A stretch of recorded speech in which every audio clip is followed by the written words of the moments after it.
जहां नाम पहचान नहीं दहशत बन जाता है, जहां उम्र से पहले हाथों में किताब नहीं हथियार आ जाते हैं, जहां सपने देखना कमजोरी समझा जाता है और जिंदा रहना भी हर दिन की एक जंग होती है। ये वो जगह जहां पुलिस की रेड से पहले अक्सर गोलियों की आवाज गूंज चुकी होती है, जहां अदालतों से पहले फैसले अंडरवर्ल्ड में सुना दिए जाते हैं और जहां हर कहानी का अंत या तो जेल की सलाखों पर या फिर कब्रिस्तान की मिट्टी पर लिखा जाता है।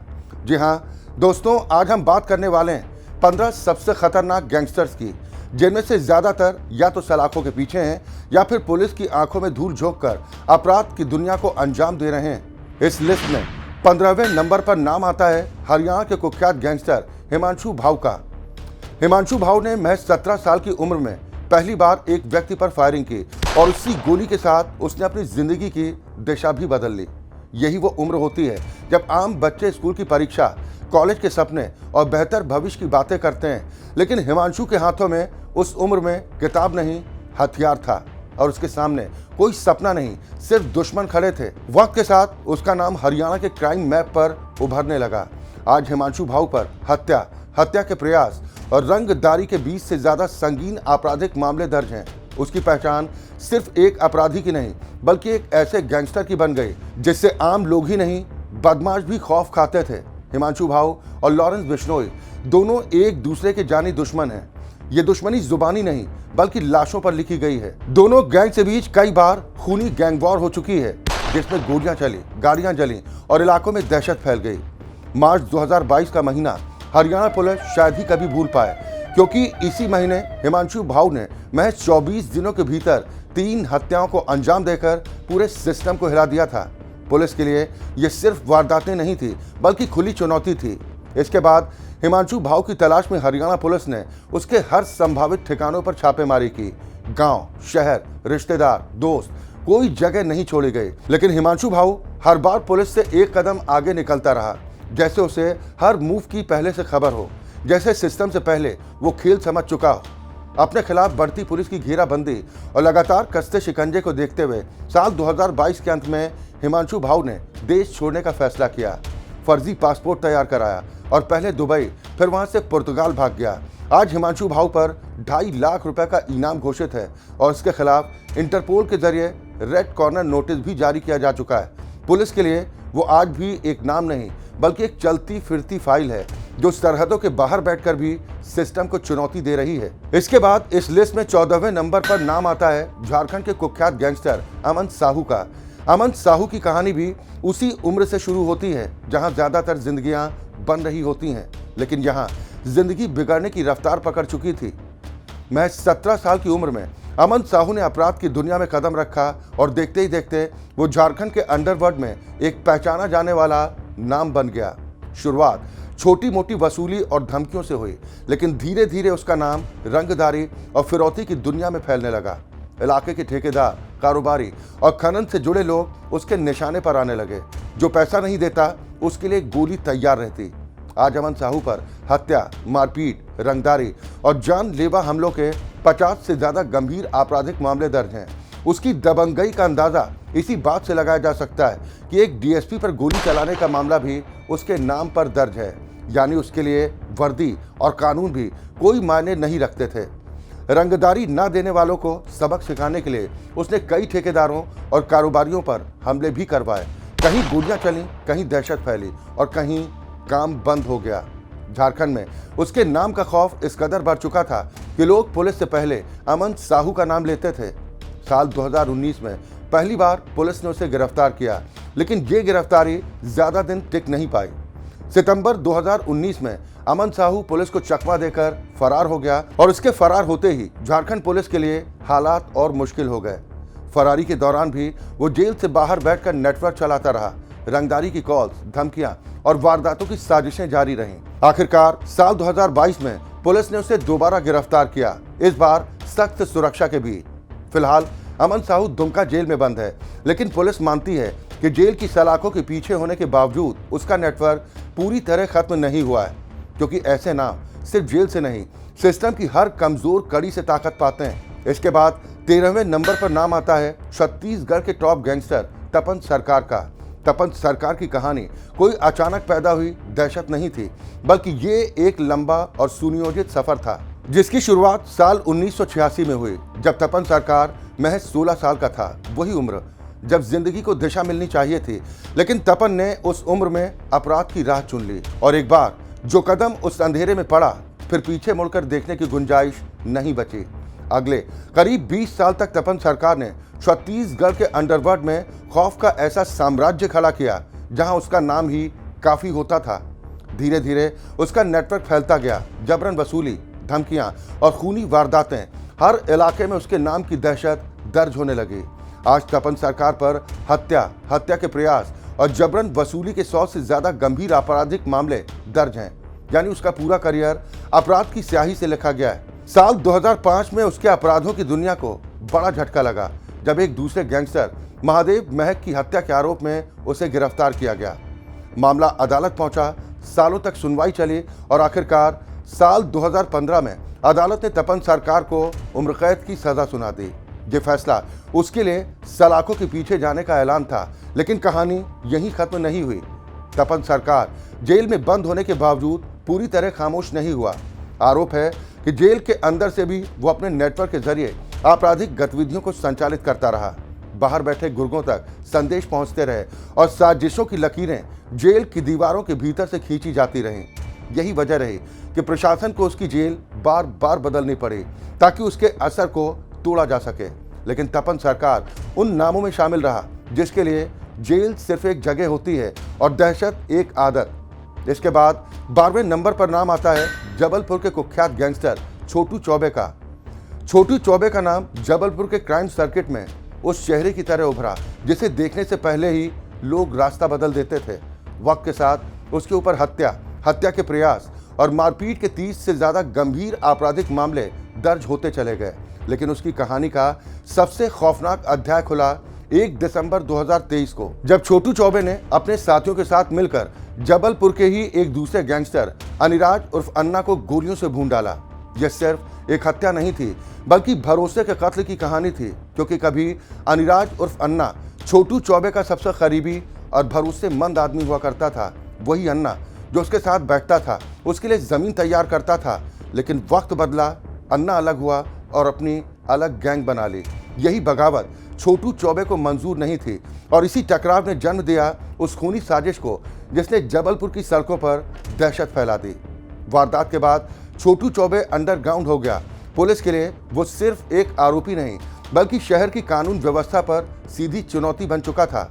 लगातार दबिशें दी गईं, ठिकाने खंगाले गए, लेकिन छोटू हर बार हाथ से फिसलता रहा और आखिरकार मार्च 2024 में गुप्त सूचना के आधार पर पुलिस ने उसे टीकमगढ़ के जतारा इलाके से गिरफ्तार कर लिया। गिरफ्तारी के बाद पुलिस ने उसकी पैदल परेड निकाली ताकि ये संदेश साफ जाए कि जो खुद को कानून से ऊपर समझते हैं उन्हें एक दिन सड़कों पर जवाब देना ही पड़ता है। छोटू चौबे सलाखों के पीछे पहुंच चुका है, लेकिन जबलपुर की गलियों में उसके नाम की गूंज अभी भी खामोश नहीं हुई। और इसके बाद 11वें नंबर पर नाम आता है हरियाणा के कुख्यात गैंगस्टर काला जठेड़ी का। काला जठेड़ी की कहानी कोई एक दिन में बनी दहशत नहीं है, बल्कि साल 2004 से शुरू हुआ वो सफर है जब उसके खिलाफ पहला आपराधिक मामला दर्ज हुआ और उसी एक केस के साथ उसने अपराध की उस सड़क पर कदम रख दिया जहां से वापसी का रास्ता लगभग बंद हो जाता है। वक्त के साथ उसका नाम हरियाणा और दिल्ली के क्राइम रिकॉर्ड में गहराता चला गया।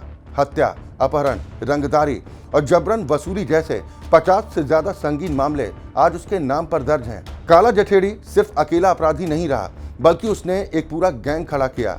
बताया जाता है कि उसके गैंग में 100 से ज्यादा बदमाश शामिल थे जो अलग अलग इलाकों में उसके इशारे पर काम करते थे। उसका नाम रंगदारी की कॉल्स में, धमकियों में और गोलियों की आवाज के बाद सुनाई देता था। काला जठेड़ी और नीरज बवाना की दुश्मनी अंडरवर्ल्ड की सबसे खूनी दुश्मनियों में गिनी जाती है। ये टकराव सिर्फ जुबानी नहीं रहा, दोनों गैंग के बीच कई बार गैंग वॉर हुई जिसमें सड़कें लाल हुई और दहशत ने पूरे इलाके को जकड़ लिया। हरियाणा पुलिस के लिए काला जठेड़ी लंबे वक्त तक सिर दर्द बना रहा। हालात ऐसे हो गए कि उस पर 7 लाख रुपए का इनाम घोषित करना पड़ा। वहीं दिल्ली पुलिस ने भी उसके खिलाफ मकोका के तहत कार्रवाई शुरू कर दी। यानी कानून ने मान लिया था कि ये कोई साधारण अपराधी नहीं, बल्कि संगठित अपराध का बड़ा चेहरा है। लगातार दबाव छापेमारी और निगरानी के बाद आखिरकार जुलाई 2021 में पुलिस को बड़ी कामयाबी मिली जब काला जठेड़ी को यूपी के सहारनपुर से गिरफ्तार कर लिया गया। एक ऐसा नाम जो वर्षों तक कानून से भागता रहा, आखिरकार हथकड़ियों में जकड़ा गया, लेकिन उसके पीछे छूटी दहशत अब भी कई केस फाइलों में जिंदा है। जिसके बाद 10वें नंबर पर नाम आता है पुणे के टॉप गैंगस्टर गजानन मारने का। गजानन मारने का नाम पुणे की अपराध की दुनिया में उस शख्स के तौर पर उभरा जिसकी मौजूदगी भर से इलाके का माहौल बदल जाता था। वक्त के साथ उस पर हत्या के प्रयास और रंगदारी के दर्जनों संगीन मामले दर्ज होते चले गए। उसकी पहचान एक ऐसे गैंगस्टर की बन गई जो खुलेआम दहशत फैलाने में यकीन रखता था। साल 2014 में उस कहानी ने एक अहम मोड़ लिया जब मुंबई पुलिस को इनपुट मिला कि गजानन मारने अपने एक साथी के साथ महाराष्ट्र छोड़कर फरार होने की फिराक में है। उसी दौरान पेट्रोलिंग कर रही पुलिस को दोनों की गतिविधियों पर शक हुआ, रोका गया, तलाशी ली गई और यहीं से पूरा खेल खुल गया। पूछताछ में सामने आया कि पुलिस के सामने खड़ा शख्स कोई आम अपराधी नहीं बल्कि पुणे का मोस्ट वांटेड गैंगस्टर गजानन मारने है। गिरफ्तारी के बाद उसके खिलाफ दर्ज मामलों की लंबी फहरिस्त सामने आई और उसे जेल भेज दिया गया। वर्षों तक वो सलाखों के पीछे रहा, अदालतों में पेशियां चलती रहीं और आखिरकार फरवरी 2021 में उसे जमानत मिल गई। लेकिन ये राहत ज्यादा दिन टिक नहीं पाई। पुलिस का कहना है कि बाहर आते ही उसके नेटवर्क की हलचल फिर शुरू हो गई और एक बार फिर कानून ने उस पर शिकंजा कस दिया। फिलहाल गजानन मारने दोबारा जेल में बंद है, लेकिन पुणे की गलियों में उसका नाम आज भी उन किस्सों में जिंदा है जहां अपराध सिर्फ रिकॉर्ड नहीं बल्कि डर की कहानी बन जाता है। इसके बाद 9वें नंबर पर नाम आता है उड़ीसा के टॉप गैंगस्टर शेख उस्मान अली उर्फ टीटो का। टीटो का आपराधिक रिकॉर्ड कोई हाल की कहानी नहीं है बल्कि करीब 3 दशक पुराना वो खौफ है जो वक्त के साथ और गहराता चला गया। साल 1989 में टीटो पहली बार सुर्खियों में आया जब एक फुटबॉल मैच के दौरान मामूली विवाद ने हिंसक मोड़ लिया और टीटो ने एक व्यक्ति पर जानलेवा हमला कर दिया। यही वो पल था जब खेल के मैदान से अपराध की गलियों तक का सफर तय हुआ, जिसके बाद टीटो का नाम उड़ीसा के अंडरवर्ल्ड में तेजी के साथ फैलने लगा। रंगदारी, वसूली और गैंग की ताकत बढ़ाने की जंग शुरू हो चुकी थी। टीटो और शेख हैदर दोनों एक दूसरे के जानी दुश्मन बन गए। ये दुश्मनी सिर्फ नाम की नहीं रही बल्कि लाशों की गिनती में बदल गई। इन दोनों गैंग के बीच हुई खूनी गैंग वॉर ने अब तक 18 से ज्यादा लोगों की जान ले ली। सड़कें गोलियों से गूंजी, इलाकों में सन्नाटा और दहशत पसरी। अप्रैल 2006 में पुलिस ने टीटो को कोलकाता से गिरफ्तार किया। ये गिरफ्तारी बड़ी कामयाबी मानी गई, लेकिन कहानी यहीं नहीं रुकी।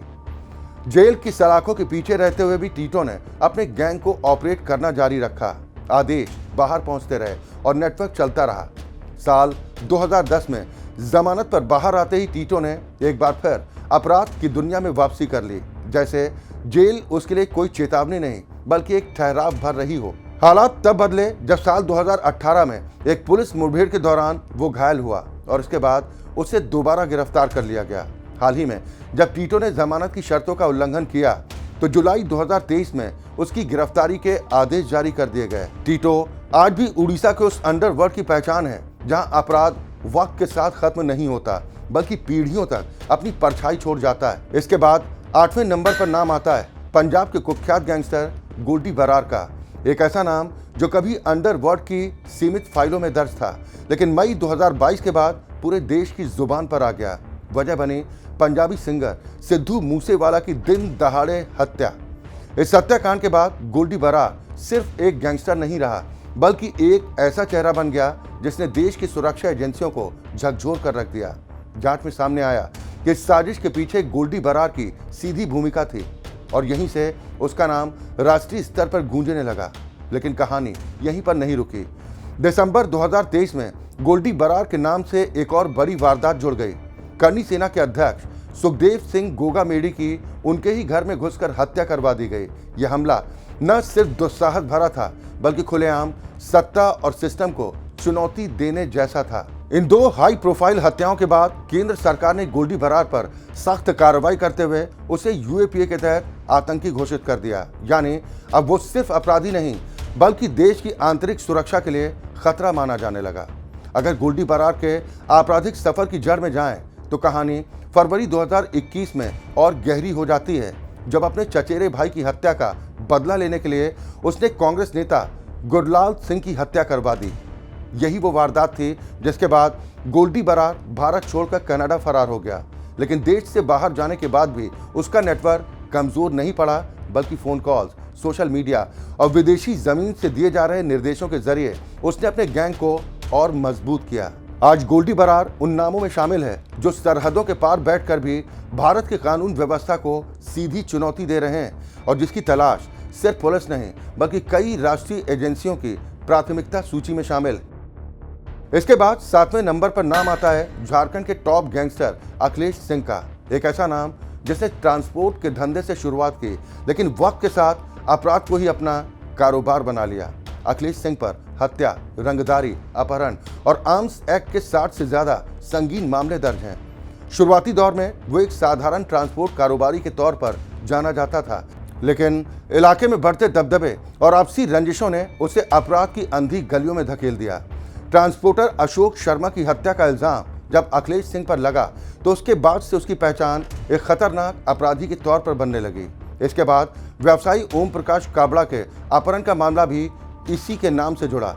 हालांकि इन मामलों में कुछ समय बाद उसे जमानत मिल गई, लेकिन यहीं से अखिलेश सिंह का हौसला और बढ़ गया और उसने ट्रांसपोर्ट छोड़कर पूरी तरह अपराध को ही अपना रास्ता बना लिया। इलाके में रंगदारी का एक मजबूत नेटवर्क खड़ा किया जो उसके इशारों पर चलता था। नवंबर 2016 में जमशेदपुर कोर्ट परिसर के बाहर ट्रांसपोर्टर उपेंद्र सिंह की गोली मारकर हत्या कर दी गई। जांच में इस वारदात के तार भी अखिलेश सिंह से जुड़े। इतना ही नहीं, साक्षी जेल के जेलर उमा शंकर पांडे की हत्या का मामला भी इसी के नाम पर दर्ज हुआ। इसी केस में अदालत ने अखिलेश सिंह को उम्र कैद की सजा सुनाई, लेकिन जेल की सलाखें भी उसके नेटवर्क को पूरी तरह तोड़ नहीं पाई। साल 2007 में हाईकोर्ट से पेरोल मिलने के बाद वो बाहर आया और बाहर आते ही फिर से अपराध की दुनिया में सक्रिय हो गया और इसी वजह से 2011 में उसे दोबारा गिरफ्तार किया गया। इसके बाद 2015 में अमित सिंह और उपेंद्र सिंह की हत्या के मामले भी सामने आए। हालांकि समय के साथ कुछ मामलों में सबूतों के अभाव में उसे राहत भी मिली। अगस्त 2023 में जिला अदालत ने एक हाई प्रोफाइल मर्डर केस में उसे बरी कर दिया।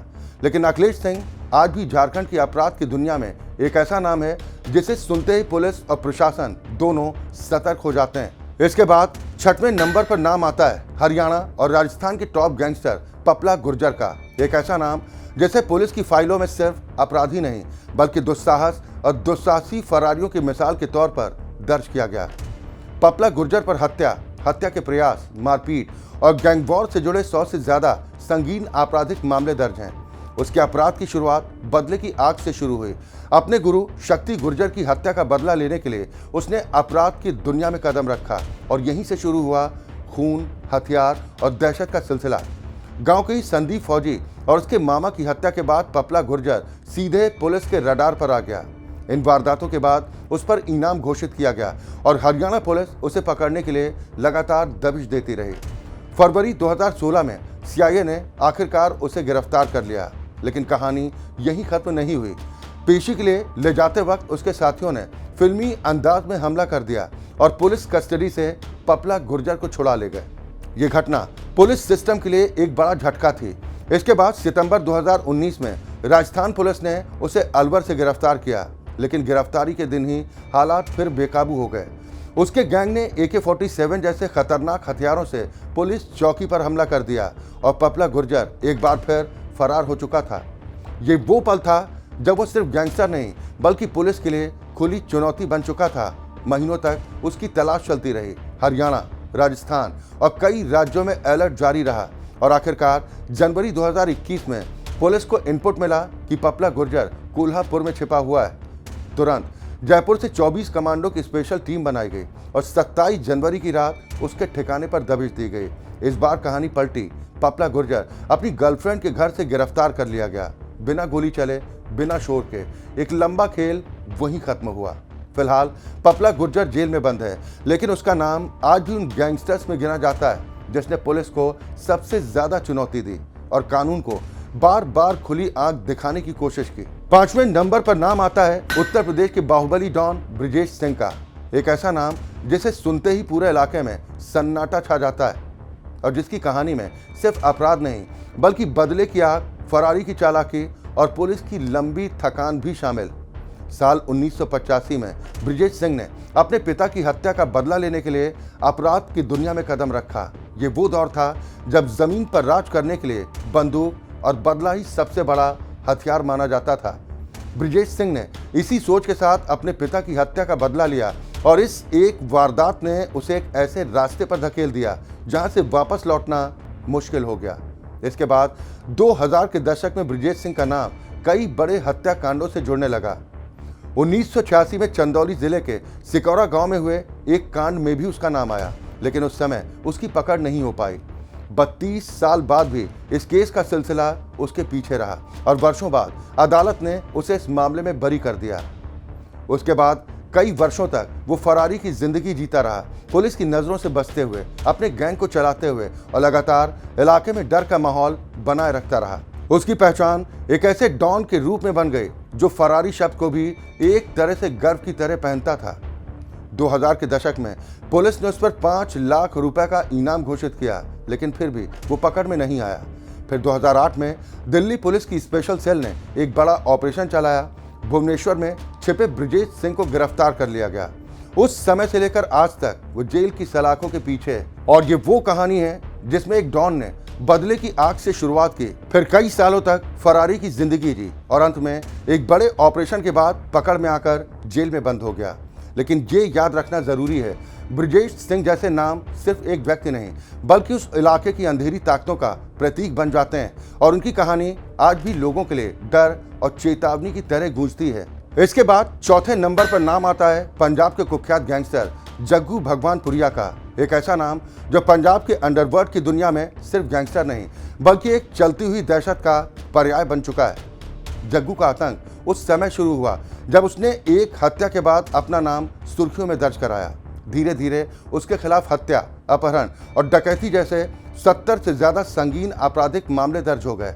लेकिन सबसे खौफनाक बात यह है कि 2015 में जब पुलिस ने उसे गिरफ्तार कर सलाखों के पीछे भेज दिया, तब भी उसकी ताकत कम नहीं हुई। जेल के अंदर से उसने अपनी गैंग को चलाना जारी रखा और उसी साल उसने जेल के अंदर से ही संजीव कुमार उर्फ बब्बा की हत्या करवा दी। ये बताने के लिए काफ़ी है कि उसके लिए जेल की दीवारें सिर्फ ईंटें नहीं बल्कि एक और मोर्चा है जहां से वो अपने इशारों से मौत भेजता है। इतना ही नहीं, 2017 में उस पर जेल के अंदर से 3 हत्याओं का मामला भी दर्ज हुआ। यानी वो जेल में बंद होते हुए भी अपने नेटवर्क को चलाता रहा और अपने दुश्मनों को खत्म करता रहा। आज हाल ही में जग्गू और लॉरेंस बिश्नोई गैंग के बीच खूनी गैंग वॉर छिड़ी हुई है। दोनों गैंगों के बीच दुश्मनी इतनी पुरानी और गहरी है कि इसमें सिर्फ बदमाशी नहीं बल्कि आम लोग भी इस संघर्ष के बीच फंसते रहे। कई बार दोनों गैंगों के बीच हुई मुठभेड़ में कई बदमाश मारे जा चुके हैं और पंजाब की जमीन पर खून की कई कहानियां दर्ज हो चुकी हैं। जग्गू भगवानपुरिया का नाम आज भी उस खौफ के साथ लिया जाता है जो सिर्फ एक गैंगस्टर के नाम के साथ नहीं बल्कि उसके जेल के अंदर से चलती हुई ताकत के साथ जुड़ा हुआ है। और यही वजह है कि पुलिस और प्रशासन उसके खिलाफ हमेशा सतर्क रहते हैं, क्योंकि जग्गू के लिए जेल भी एक सीमा नहीं बल्कि एक और युद्ध भूमि बन चुकी है। तीसरे नंबर पर पश्चिमी उत्तर प्रदेश के कुख्यात गैंगस्टर सुंदर भाटी का नाम आता है। एक ऐसा नाम जो दोस्ती से दुश्मनी की सबसे खौफनाक कहानी बन गया और जिस कहानी में AK-47 जैसे हथियारों की आग ने कई जानें छीन ली। सुंदर भाटी की शुरुआत भी किसी आम गांव के लड़के जैसी थी, लेकिन समय के साथ उसकी दोस्ती ने उसे एक ऐसे मोड़ पर ला खड़ा किया जहां दोस्ती से दुश्मनी का फासला सिर्फ कुछ पल का था। सुंदर भाटी और नरेश भाटी पहले दोस्त हुआ करते थे, पर धीरे धीरे दोनों के बीच रिश्तों में दरार बढ़ने लगी। फिर वही दरारें इतनी गहरी हो गईं कि एक दिन दोस्ती खत्म हो गई और दुश्मनी की शुरुआत हो गई। 2004 में उस दुश्मनी ने खून का रूप लिया। सुंदर भाटी ने नरेश भाटी की हत्या कर दी। इस वारदात ने पश्चिमी यूपी की जमीन पर एक नया खौफ पैदा कर दिया, क्योंकि अब यह सिर्फ एक निजी झगड़ा नहीं बल्कि एक गैंगस्टर बनाम गैंगस्टर की कहानी बन चुका था। जिसके बाद 2011 में सुंदर भाटी पर एक और बड़ा हमला हुआ। इस बार उसकी जान पर जानलेवा हमला हुआ जिसमें AK-47 का इस्तेमाल किया गया। इस हमले में 3 लोग मारे गए और सुंदर भाटी बच गया। यह हमला उसके लिए सिर्फ जानलेवा नहीं था बल्कि एक संदेश भी था कि अब दुश्मनी की आग इतनी तेज हो चुकी है कि कोई भी सुरक्षित नहीं। सुंदर भाटी ने इस हमले का बदला लेने की ठान ली और 2014 में उसने अनिल दुजाने के भाई की हत्या कर दी। यह बदला उसकी ही दुनिया की नियमावली का हिस्सा था। जो मुझे मारने की कोशिश करेगा उसे मैं नहीं छोड़ूंगा। इन घटनाओं के बाद सुंदर भाटी पर दर्ज मामलों की संख्या बढ़ती चली गई। हत्या, अपहरण, रंगदारी और कई संगीन आपराधिक घटनाओं के आरोप उसके नाम जुड़ते गए। अंततः कानून ने उसे पकड़ लिया और अदालत ने उसे उम्र कैद की सजा सुनाई। आज सुंदर भाटी जेल में उम्र कैद की सजा काट रहा है, लेकिन उसकी कहानी अभी भी पश्चिमी उत्तर प्रदेश के कई इलाकों में उस डर के साथ गूंजती है, जहां दोस्ती के नाम पर बने रिश्ते एक दिन दुश्मनी की आग बनकर जल उठते हैं और जहां बदला बदले को जन्म देता है। दूसरे नंबर पर दिल्ली का टॉप गैंगस्टर नीरज भवाना है। एक ऐसा नाम जो दिल्ली की अंडरवर्ल्ड दुनिया में सिर्फ गैंगस्टर नहीं बल्कि एक चलती हुई दहशत का प्रतीक बन चुका है। नीरज भवाना पर हत्या के प्रयास और फिरौती के 100 से ज्यादा संगीन मामले दर्ज हैं। नीरज भवाना की कहानी में एक बात सबसे खौफनाक है कि वो आज भी तिहाड़ जेल में बंद है, लेकिन फिर भी उसकी गैंग उसकी बंदी सील के बावजूद चलती रहती। ये कोई आम गैंग नहीं बल्कि एक ऐसा नेटवर्क है जिसमें 100 से ज्यादा बदमाश उसके इशारे पर वारदातों को अंजाम देते हैं। और इस नेटवर्क की हिम्मत को देखकर ये साफ हो जाता है कि भवाना सिर्फ एक नाम नहीं बल्कि एक सिस्टम है। नीरज भवाना और लॉरेंस बिश्नोई एक दूसरे के जानी दुश्मन हैं। दोनों गैंगों के बीच की दुश्मनी इतनी पुरानी है कि अब यह सिर्फ गैंग वॉर नहीं बल्कि एक युद्ध बन चुकी है और इस युद्ध में आम लोगों की जिंदगियां भी फंस चुकी। शुरुआती दिनों में नीरज भवाना और नीतू दाबुदे एक दूसरे के जानी दुश्मन थे, लेकिन 2013 में पुलिस ने नीतू दाबुदे को एक एनकाउंटर में मार गिराया, जिसके बाद गैंगस्टर अशोक प्रधान दाबोदिया गैंग को चलाने लगा और उसने अपने भाई की हत्या का बदला लेने के लिए 2017 में नीरज भवाना के मामा की हत्या कर दी। नीरज भवाना के मौसेरे भाई शक्ति दादा की हत्या भी इसी बदले की श्रृंखला का हिस्सा है। इन दोनों हत्याओं का बदला लेने के लिए भवाना गैंग ने अशोक प्रधान के खास आदमी अमन की हत्या कर दी और फिर इसी के बाद से दोनों गैंगों के बीच लड़ाई और भी तेज हो गई। फिलहाल नीरज भवाना दिल्ली की तिहाड़ जेल में बंद है, लेकिन उसकी गैंग का दायरा आज भी दिल्ली, हरियाणा और आसपास के इलाकों में फैला हुआ है और ये वही गैंग है जो जेल के अंदर से भी अपनी गतिविधियों को चला रहा है। ये कहानी हमें एक सच्चाई से रूबरू कराती है कि जब अपराध का नेटवर्क इतना मजबूत हो जाए कि जेल की दीवारें भी उसे रोक ना पाएं, तब वो सिर्फ एक गैंगस्टर नहीं बल्कि एक वर्चुअल डॉन बन जाता है और यही नीरज भवाना की खौफनाक पहचान है। और आखिर में पहले नंबर पर नाम आता है पंजाब और राजस्थान के सबसे बड़े गैंगस्टर लॉरेंस बिश्नोई का। एक ऐसा नाम जिसने सिर्फ पंजाब की अंडरवर्ल्ड दुनिया को नहीं बल्कि पूरे देश की कानून व्यवस्था को चुनौती दे दी। लॉरेंस बिश्नोई पर हत्या, अपहरण और रंगदारी के सैकड़ों संगीन मामले दर्ज हैं और पुलिस के अनुसार उसकी गैंग में 500 से ज्यादा बदमाश शामिल हैं जो उसके इशारे पर देश के अलग अलग हिस्सों में वारदातों को अंजाम देते हैं। लॉरेंस बिश्नोई की कहानी में सबसे खौफनाक बात यह है कि वो आज भी तिहाड़ जेल में बंद है, लेकिन जेल की दीवारें उसके लिए कोई रोक नहीं बन सकी, क्योंकि उसके इशारे पर गैंग के लोग बाहर की दुनिया में अपराध को जारी रखते हैं। और यही वजह है कि पुलिस उसकी गैंग को सिस्टम कहकर बुलाती है, क्योंकि ये कोई एक आदमी की बल्कि एक पूरी नेटवर्केड मशीन है। मई 2022 में पंजाबी सिंगर सिद्धू मूसेवाला की हत्या के बाद लॉरेंस बिश्नोई का नाम पूरे देश में खौफ का पर्याय बन चुका है। यह हत्या सिर्फ एक कलाकार की मौत नहीं बल्कि एक संदेश था कि अपराधी अब किसी भी तरह की हद नहीं जानते और अगर उनकी चुनौती का सामना करना पड़े तो वो किसी को भी निशाना बना सकते हैं।